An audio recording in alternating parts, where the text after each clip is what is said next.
Lekin hurmatli obunachilar, boshlang'ichdan xayrli barakatli bo'lsin. Men bizning mashinamizni obzor qilib beramiz. Bu mashinamiz sotiladi. 25 million so'm baho aytilib turibdi bu. Mana salon qismlari.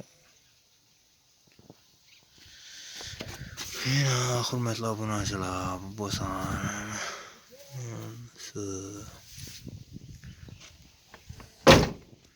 Eğer kraska vurdirish kerak mashinaning berinde ishlatiladigan yerlar baylanishini izlanglari bor mashina.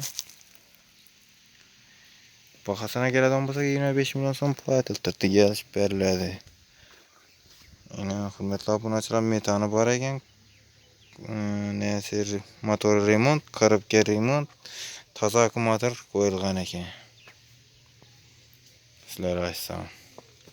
Yılına keladigan bo'lsak 2010 ekan buni. Hurmatli obunachilar. Yine maşinamızda eldingi holati, eldinayın işini holatda. Hurmatli obuna. Yine arkasından hem adresine keladigan bo'lsak, Shavat Manak Agahida bu maşinamız. Tikonun narxında ekanlar. 25 milyondan ham kelishib beraman dedi. Naqd pul bo'lsa 25 milyonun üstünden ham kelishib beradi hurmatli obunachilar. Telefon qilib bağlanıp olaverasizlar.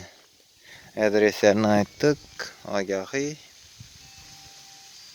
Bu Shavat Manak Agahida. Telefon qilib bağlanıp olaverasizlar. Telefon nömerlerini videonun aslında koyup koyamam. Sağ olasizlar, salomat bo'lasizlar. Like, kommentariy yozib qo'yinglar.